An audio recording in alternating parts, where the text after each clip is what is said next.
आज हम कुछ इम्पोर्टेंट क्वेश्चंस करेंगे। वेरी शॉर्ट क्वेश्चंस हैं आपके कुछ। आज इनको ज़रा पढ़ेंगे और समझेंगे क्या कहना चाह रहे हैं। ये क्वेश्चंस इम्पोर्टेंट क्वेश्चंस हैं, ये पेपर में आ जाते हैं छोटे छोटे और आपसे पूछ लिए जाते हैं, तो आपको मालूम होना चाहिए। चलिए देखते हैं। पहला क्वेश्चन दिया गया है आपको। पहला क्वेश्चन दिया गया है कि वायु में जलाने से पहले मैग्नीशियम रिबन को साफ क्यों किया जाता है। तो मैग्नीशियम रिबन की बात है ये। तो हम किसी भी चीज़ को जलाने से पहले उसको साफ कर लें तो अच्छा रहता है, क्योंकि वो अच्छी तरीके से नहीं जलता। अगर उसमें धूल के कण या XYZ कुछ भी उपस्थित होता है तो सही तरीके से नहीं जल पाता है। तो वायु में जलाने से पहले मैग्नीशियम रिबन को साफ क्यों किया जाता है।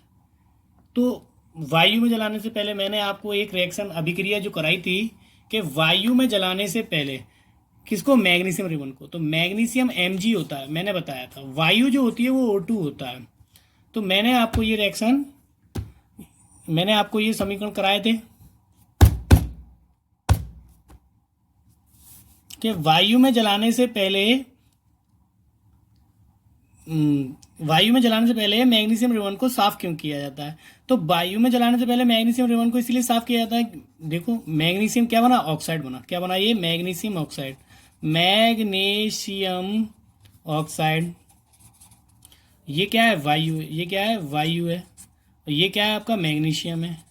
ये मैग्नीशियम रिबन मान सकते हैं, ठीक है। मैग्नीशियम क्या मान सकते हैं, रिबन। तो ये मैग्नीशियम, ये वायु, ये मैग्नीशियम ऑक्साइड। तो यहाँ पर आंसर होता है कि मैग्नीशियम रिबन की सतह पर उपस्थित मैग्नीशियम ऑक्साइड। ये क्या है, मैग्नीशियम ऑक्साइड। मैग्नीशियम रिबन पर उपस्थित क्या हो जाएगा, मैग्नीशियम ऑक्साइड हो जाएगा। क्योंकि आपको मालूम है कि मैग्नीशियम का जो रिबन है वो वायु में रखा हुआ, हर जगह वायु है, और वायु से अभिक्रिया करके क्या बनाता है वो मैग्नीशियम ऑक्साइड। तो जो मैग्नीशियम रिबन है उस पर मैग्नीशियम ऑक्साइड की जो होती है वो परत जम जाती है, या सतह को, मैग्नीशियम ऑक्साइड की सतह को साफ करने के लिए दहन से पूर्व, दहन मतलब जलाने से पूर्व, इसे रेगमाल से रगड़कर साफ किया जाता है। रेगमाल से रगड़कर साफ कर लेते हैं, जिससे मैग्नीशियम ऑक्साइड हट जाता है। ठीक है, आप बात समझिए कि मैग्नीशियम रिबन है। मैग्नीशियम रिबन कहाँ रखा है, वायु में ही है, हर जगह वायु है। वायु से जैसे अभिक्रिया करता है मैग्नीशियम ऑक्साइड। तो मैग्नीशियम रिबन को वायु में जलाने से पहले रेगमाल से साफ इसलिए कर लिया जाता है क्योंकि उस पर मैग्नीशियम ऑक्साइड की परत जमी होती है। किसकी परत जमी होती है, मैग्नीशियम ऑक्साइड की। ये वायु है, वायु हर जगह होती है। मैग्नीशियम जो रिबन है वो वायु से अभिक्रिया करके मैग्नीशियम ऑक्साइड बना लेता है। तो यही आपकी जो, इसको हटाने के लिए क्या किया जाता है, इसको रेगमाल से रगड़कर साफ कर लिया जाता है। मैग्नीशियम रिबन की सतह पर उपस्थित मैग्नीशियम ऑक्साइड की सतह को साफ करने के लिए दहन से पूर्व इसे रेगमाल से रगड़कर साफ किया जाता है। सभी को समझ में आ गया होगा। अगला क्वेश्चन देखते हैं। लोहे की वस्तुओं को हम पेंट क्यों करते हैं। आप सभी को मालूम है, नॉर्मल सी बात है कि हमने आपको बताया था कि लोहे पर जंग लग जाती है, तो जंग से बचाने के लिए लोहे की वस्तुओं पर पेंट करने से उसकी अभिक्रिया वायु में उपस्थित नमी, वायु में नमी होती है, वह ऑक्सीजन से नहीं हो पाती है। तो लोहे की अभिक्रिया किससे नहीं हो रही, वायु में उपस्थित नमी से और ऑक्सीजन से तो नहीं हो पाती है, तथा वह जंग लगने से बच जाती है। नमी में रख दीजिए लोहे को, आपको मालूम है जंग लग जाती है। गीले में रख दीजिए लोहे को, जंग लग जाती है। धीरे धीरे धातु नष्ट होती चली जाएगी। वो संक्षारण मैंने आपको जो पढ़ाया था। तो लोहे की वस्तुओं पर पेंट करने से उसकी अभिक्रिया वायु में उपस्थित नमी व ऑक्सीजन से नहीं हो पाती है, तथा वह जंग लगने से बच जाती है। सिंपल सी बात है, बहुत अच्छा क्वेश्चन था, आपको समझ में आ गया होगा। इसके बाद अगला क्वेश्चन है कि तेल एवं वसा युक्त खाद्य पदार्थों को, तेल एवं मतलब आप समझते हैं तेल से, जो तेल से बने होते हैं पदार्थ, एवं वसा युक्त जिसमें फैट होता है, चिकने पदार्थ जो होते हैं खाने वाले, खाद्य पदार्थ मतलब जो हम भोजन खाते हैं उनको तेल और एवं जो तेल से और वसा युक्त होते हैं, यानी कि इनमें फैट होता है, चिकने होते हैं पदार्थ जो खाने योग्य होते हैं, खाद्य पदार्थों को नाइट्रोजन से प्रभावित क्यों किया जाता है। नाइट्रोजन से प्रभावित क्यों किया जाता है। नाइट्रोजन जो होती है बेटा, इन जो तेलीय पदार्थ होते हैं, जो वसा युक्त होते हैं, जो चिकने पदार्थ होते हैं, जैसे हम जो चीज़ खाते हैं, चिप्स, नमकीन, बिस्किट जो भी होते हैं, XYZ जो चिकने होते हैं, उनको क्या करता है, नाइट्रोजन जो है सड़ने से बचाता है और उनमें बदबू नहीं आती है। तो देखते हैं, तेल एवं वसा युक्त खाद्य पदार्थों को नाइट्रोजन से प्रभावित किया जाता है क्योंकि ऐसा करने से ये खाद्य पदार्थ वायु में उपस्थित ऑक्सीजन से अभिक्रिया करके ऑक्सीकृत नहीं होते हैं। इस प्रकार खाद्य पदार्थ लंबे समय तक सुरक्षित रखा जा सकता है। तो इस प्रकार खाद्य पदार्थों को लंबे समय तक सुरक्षित रखा जा सकता है। आपने देखा होगा जो आपकी चिप्स की थैली आती हैं, टेढ़े मेढ़े की जो थैली आती है, उसमें जो है नाइट्रोजन गैस होती है। कौन सी गैस भरी जाती है? नाइट्रोजन गैस भरी जाती है, जिससे वो अधिक समय तक रखे रहते हैं और खराब नहीं होते हैं। लेकिन जैसे ही आप उसको खोलते हैं थैली को, तो नाइट्रोजन गैस उसमें से निकल जाती है और कुछ समय तक आप उसे रख देंगे तो उसमें से बदबू और स्वाद चेंज हो जाता है उसका, ठीक है, तो वो खराब हो जाते हैं। अधिक समय तक रखना है, ये नहीं है आधे घंटे में कह रहे हैं मैंने तो खा लिया, नहीं, ऐसा नहीं। कम से कम 2-3 दिन तक आप उसे रखें तो उसका स्वाद चेंज हो जाएगा और वो खराब हो जाते हैं। तो आपको पता चला कि तेल एवं वसायुक्त खाद्य पदार्थों को नाइट्रोजन से प्रभावित क्यों किया जाता है। नाइट्रोजन प्रभावित इसलिए किया जाता है क्योंकि वह सड़ने से बचाता है ऐसे तेलीय और खाद्य पदार्थों को, ठीक है, सुरक्षित रखता है उनको, ठीक है। इसके बाद है अवक्षेपण अभिक्रिया से आप क्या समझते हैं, उदाहरण देकर समझाइए। अवक्षेपण अभिक्रिया से आप क्या समझते हैं? देखिए, अवक्षेपण अभिक्रिया क्या होती है और क्या समझते हैं? अवक्षेपण अभिक्रिया वह है जिसमें अवक्षेप बन जाए। अवक्षेपण अभिक्रिया क्या है? जिसमें अवक्षेप बन जाए। वह अभिक्रिया जिसमें दो यौगिकों के मिश्रित होने पर अवक्षेप जल में आविलय, जो जल में नहीं घुलता, आविलय मतलब जो घुलता नहीं है, जल में आविलय पदार्थ उत्पन्न होता है, अवक्षेपण अभिक्रिया कहलाती है। क्या कहलाती है? अवक्षेपण अभिक्रिया कहलाती है, ठीक है। एग्जाम्पल दिया हुआ है, सोडियम सल्फेट है, बेरियम क्लोराइड है, ये एक्वा यानी कि जलीय, ये भी जलीय, दोनों जलीय हैं। दोनों पदार्थों ने आपस में अभिक्रिया करी, बेरियम सल्फेट सॉलिड बना। सॉलिड एक अवक्षेप होता है, ये भारी होता है इसलिए बैठ जाता है, इसलिए इसे अवक्षेप बोलते हैं। और ये सोडियम क्लोराइड है।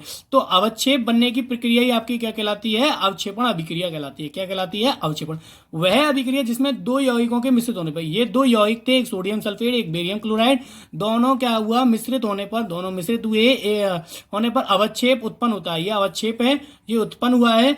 अवक्षेप क्या होता है? जल में आविलय। जल में आविलय मतलब जल में ना घुलने वाला उत्पन्न होता है, अवक्षेपण अभिक्रिया कहलाती है। सभी को समझ में आ गया होगा, कोई प्रॉब्लम नहीं है। अगला क्वेश्चन है आपका, शरीर में भोजन का पाचन किस प्रकार की अभिक्रिया है? शरीर में भोजन का पाचन किस प्रकार की अभिक्रिया है, स्पष्ट कीजिए। शरीर में भोजन किस प्रकार की अभिक्रिया है? वियोजन अभिक्रिया। किस प्रकार की अभिक्रिया है? वियोजन अभिक्रिया है। चलिए देखते हैं। शरीर में भोजन का पाचन एक वियोजन अभिक्रिया है। कौन सी अभिक्रिया? वियोजन। वियोजन मतलब होता है टूटना। वियोजन मतलब क्या होता है? टूटना। जब हम चावल गेहूं या आलू खाते हैं, जब हम चावल गेहूं या आलू खाते हैं, तब इन पदार्थों से प्राप्त स्टार्च, स्टार्च क्या होता है? देखिए, आलू को उबालते हैं तो आलू में से कुछ चिपचिपा पदार्थ निकलता है, जिसे स्टार्च बोलते हैं। क्या बोलते हैं? जिसे स्टार्च बोलते हैं। गेहूं चावलों को उबालते हैं, चावलों को बहुत से बच्चे जानते होंगे जिनके घरों में उबलते हैं, तो वो उसमें से कुछ एक माड़ कहते हैं बच्चे, क्या कहते हैं उसको? माड़ निकलता है। क्या निकलता है? माड़। तो वो जो होता है आपका, वो स्टार्च कहलाता है। क्या कहलाता है? स्टार्च कहलाता है। प्राप्त स्टार्च का शर्करा में तथा प्रोटीन का एमिनो अम्ल में। तो स्टार्च जो है आपका इन पदार्थों के अंदर, जो चावल हम खा रहे थे, गेहूं खा रहे थे, आलू खा रहे थे, इनमें स्टार्च का शर्करा में, शर्करा मतलब आपका ग्लूकोज जो आपको क्या करता है? एनर्जी प्रदान करता है वो उसमें। और प्रोटीन का जो आपके इन सब में क्या होता है? प्रोटीन्स होते हैं। और प्रोटीन का किसमें? एमिनो अम्ल में। एमिनो अम्ल में क्या हो जाता है? वियोजन हो जाता है। क्या हो जाता है? वियोजन हो जाता है। क्या हो जाता है? वियोजन। तो वियोजन जब हो गया तो आपका क्या कहलाएगी वो अभिक्रिया? वियोजन अभिक्रिया कहलाएगी। तो यही बताया कि शरीर में पाचन की क्रिया क्या कहलाती है? वियोजन अभिक्रिया कहलाती है। अभिक्रिया की गति को प्रभावित करने वाले प्रमुख कारक कौन से हैं? अभिक्रिया की गति को प्रभावित करने वाले कारक जो है निम्न है।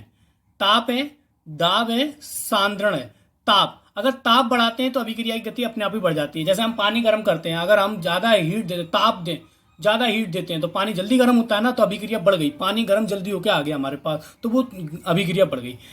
दाब, अगर हम मान के चलिए कुकर में कोई चीज बना रहे हैं, तो कुकर में क्या होता है, हम क्या है ऊपर से उसका ढक्कन लगा देते हैं, सीटी भी लगा देते हैं, तो क्या होता है उसमें प्रेशर बनता है, प्रेशर बनने से क्या होता है चीजें जल्दी बनती हैं, तो अभिक्रिया तेज हो जाती है, दाब बढ़ाने पर भी अभिक्रिया तेज हो जाती है, तो वो भी प्रभावित कर रही है। सांद्रण, अगर मान के चलिए किसी के साथ किसी भी पदार्थ की अभिक्रिया कराते हैं तो जल्दी से जल्दी कुछ ना कुछ बन जाता है, तो वो क्या है, सांद्रण है। तो कहने का मतलब है ताप, दाब तथा सांद्रण तीनों अभिक्रिया की गति को प्रभावित करते हैं।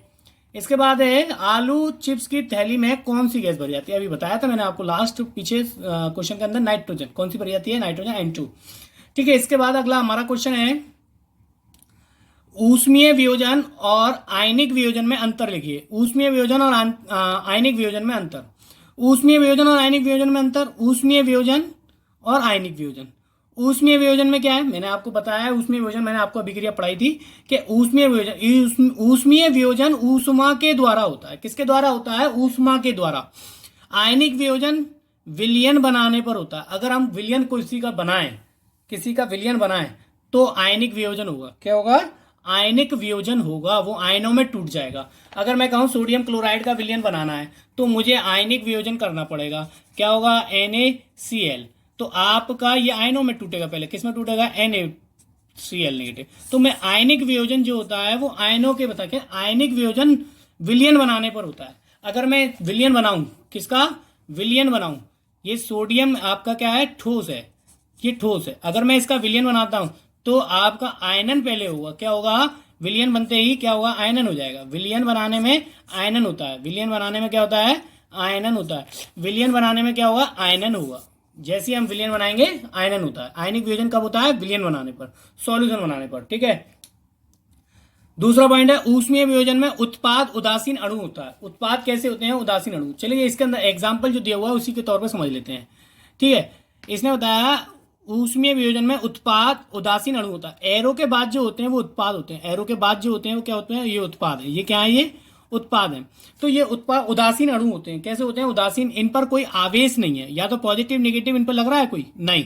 अगर जिन पर पॉजिटिव नेगेटिव नहीं आता है तो वो उदासीन होते हैं। जिन पर पॉजिटिव नेगेटिव आवेश नहीं होता है, जिन पर पॉजिटिव नेगेटिव आवेश नहीं है, NH3 बनाया आपका और HCl बनाया, इन पर क्या पॉजिटिव है, क्या नेगेटिव है, नहीं। ये क्या है, उदासीन है। ये क्या है, उदासीन है। तो उत्पाद उदासीन है,